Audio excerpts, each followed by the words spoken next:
Sentire Media. Hello, you. You're listening to A History of Italy.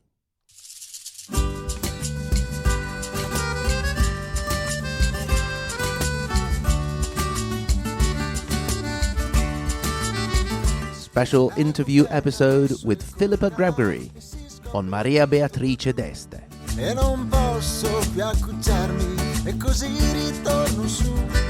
Lascio i colli nelle valli tra due salici piangenti. Io ritrovo la speranza di un amore che ormai fu. Well, I am as excited as a little schoolboy in a toy shop. On our humble little podcast, we got to host the international best-selling historical novel author Philippa Gregory, in particular about a character in her book, but also a historical figure, Maria Beatrice D'Este, Queen of England, wife to James II. She has written many books, including The Other Boleyn Girl and The White Queen, which have both been adapted to screen.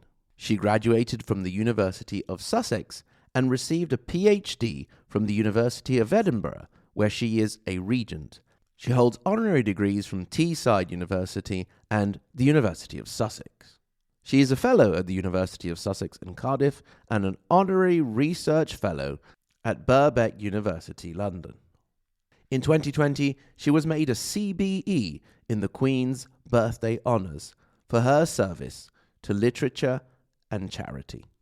Her new book, Dawnlands, sees the paths of a young Native American woman, a London trading family, the Queen of England and her lady-in-waiting cross paths with a background of the Protestant rebellions against King James II and the Glorious Revolution.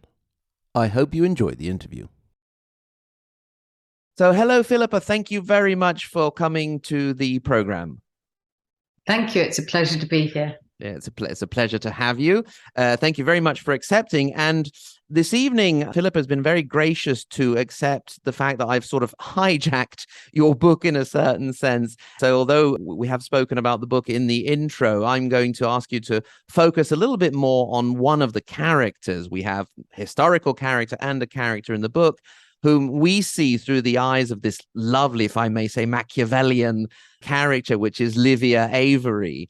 And she's our sort of view into the life of the Queen consort. And so we're going to talk about Maria Beatrice D'Este, who was the daughter of Duke Alfonso IV of Este. She was born in 1658 in the Duchy of Modena and Reggio, Emilia. So first of all, Philippa, can you give us a bit of context to the sort of environment she would have been born into?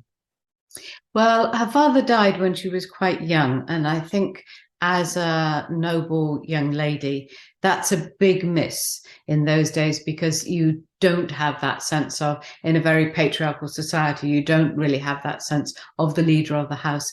But her mother, Duchess Laura, I'm really conscious now, after I heard the lovely way you said Maria Beatrice, that I've been pronouncing her wrong in my mind for 2 years. Anyway, Duchess Laura, as I would say. How would you say? Would you say Laura? Well, it would be Laura, but I mean, that the Laura I think is perfectly fine. So. Well, anyway, Duchess Laura very much took control of Maria's life, but her brother, Francesco, was not a very obedient son, was always quite willful. So all her life, she had this tension between what her mother wanted her to do and her concern for her brother's success. So I think they were in a sense a family who felt quite beleaguered about the circumstances they found themselves in. Certainly, she knew she would have to make a good marriage, and Duchess Laura was picking out possible suitors from the earliest age, without a doubt. So she ended up choosing James, who would then become king. And how did that come about? And sort of what other options were on the table? Well, Duchess Laura was not a big fan of James. And who could blame her? The UK, well, Britain at the time was staunchly Protestant, and actually James was in a sense only newly returned to the throne. We're talking in the 1680s, and Charles II had been just restored to the throne in the 1660s. So it doesn't feel like a safe, established tyrannical monarchy locked into a Roman Catholic kingdom. It would feel, I would imagine at the time, as the English were reputed to be, incredibly unreliable, incredibly volatile, heretic, and rebellious. So he's not top pick. She probably wanted Mary to marry Charles of Spain, Charles II of Spain, but James, Duke of York, first wife, died, leaving him with no son and heir. So he would have to marry again in the hopes of getting a boy. And his brother Charles was a little older than him. So the chances of Charles dying, Charles had no sons, the chances of Charles dying and leaving him to be King of England is pretty high. And I think Duchess Laura thinks she'll take a gamble on it. Yeah, might end up with a queen, her daughter being the Queen of England. So. Which is worth something. To her credit, Mary of Modena didn't want to marry James at all. She wanted to go into a convent. She was determined to take the veil. She was a profoundly and sincerely religious young woman. And it took the Pope himself to persuade her to accept James's proposal, marry him, on the understanding that she was going to convert the heretics of England, which is a disastrous mission. Yes.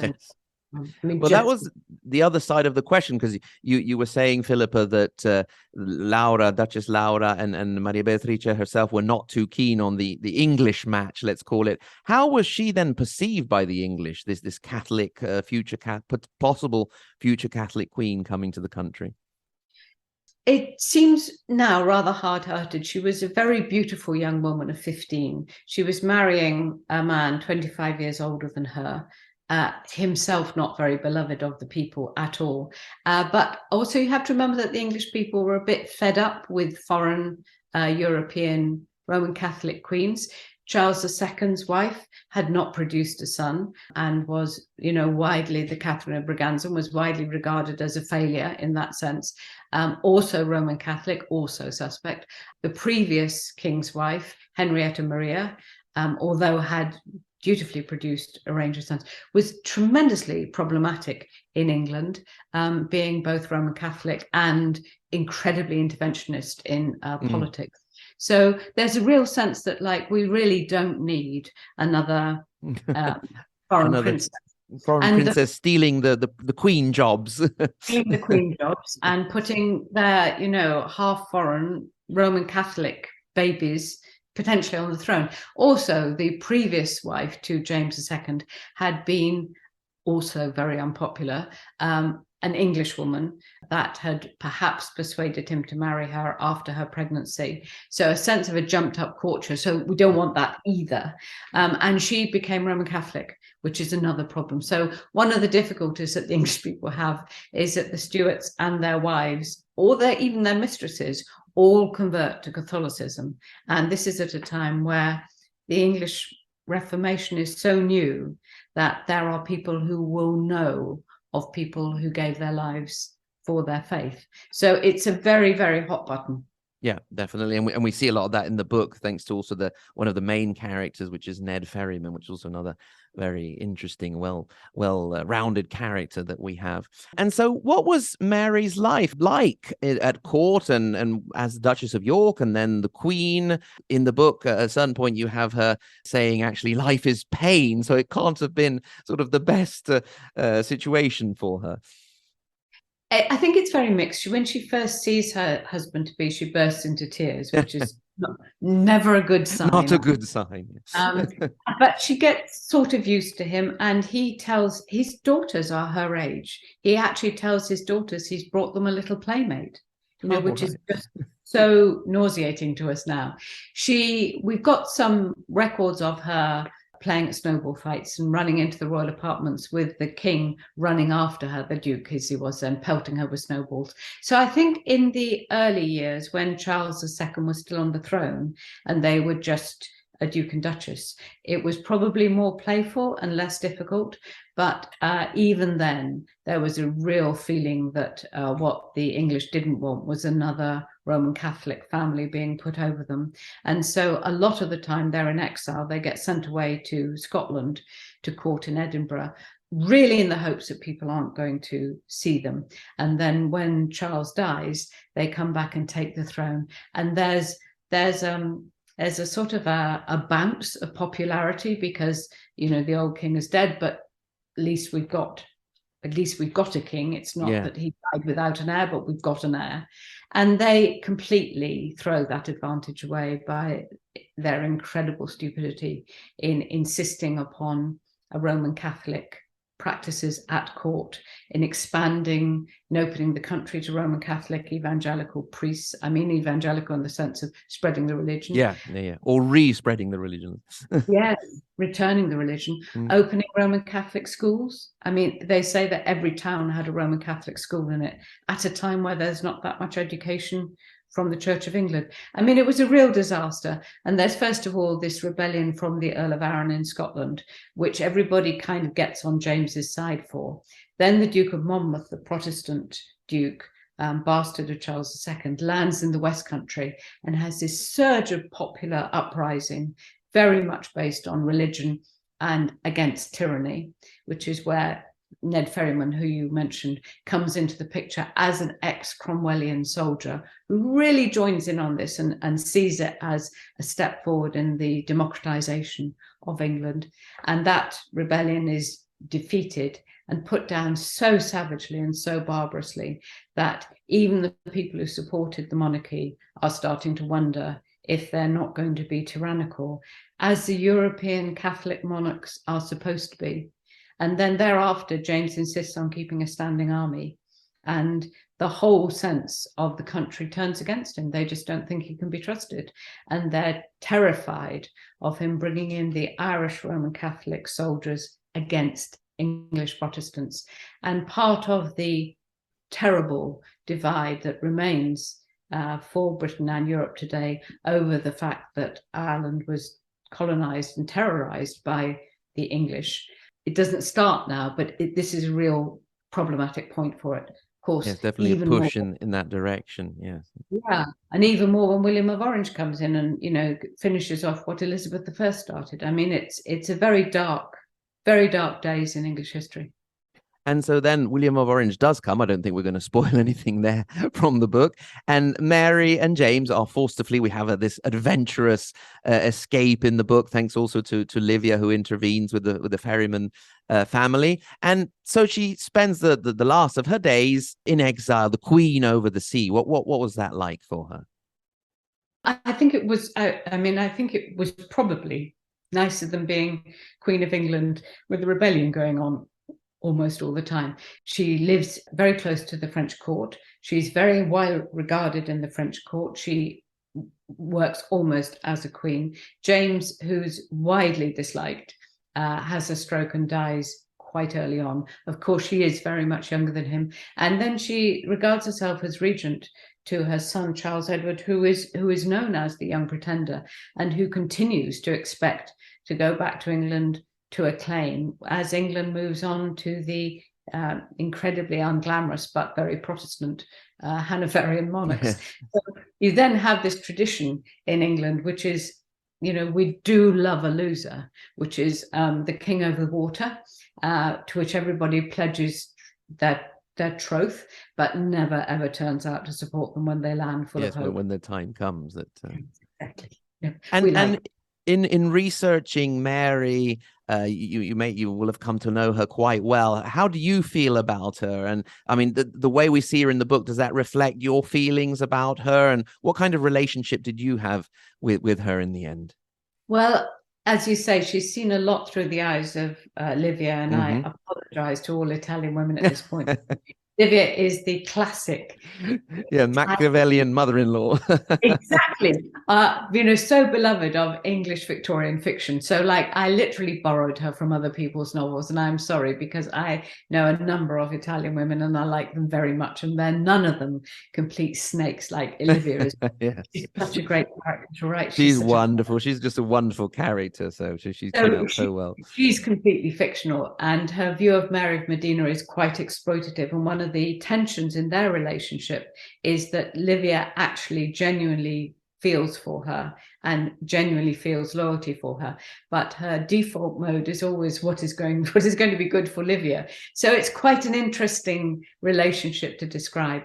But Mary herself, I think, was extraordinarily charming, obviously, evidently beautiful, but also very, very courageous. The escape that you mentioned, when she takes her baby and she crosses the river in a little wherry boat in a storm in the night to find the carriage on the other side, to take the carriage which is supposed to take them to France, and then they have to charter a boat and go under their own steam. Her husband's not with her. She's got a French spy helping her, but she's on her own with her ladies in waiting and her baby. And she does that journey without hesitating, so that she does actually get out the country. Livia is a fictional creation who is with her, but actually the journey is copied from the historical chronicles of the time. Real journey. It's a real journey. And she is outstandingly courageous in it.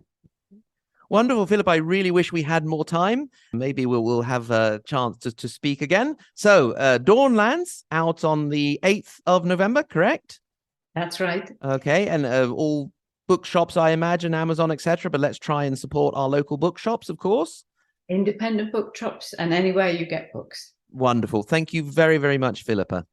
Thank you so much. Bye-bye. Ciao. Ciao, ciao. Thank you. We really hope you enjoyed the interview.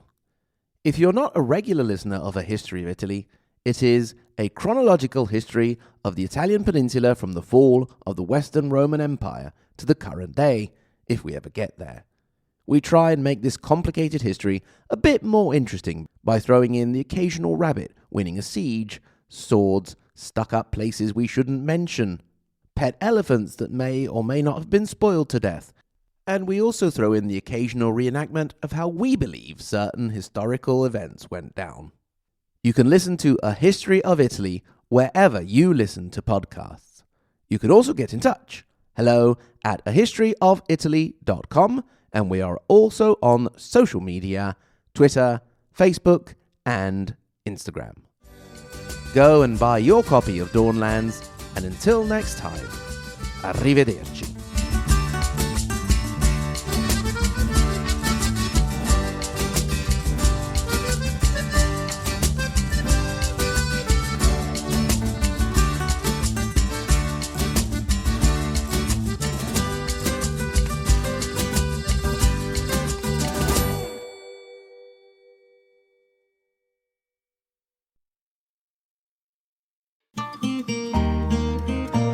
Sentire Media.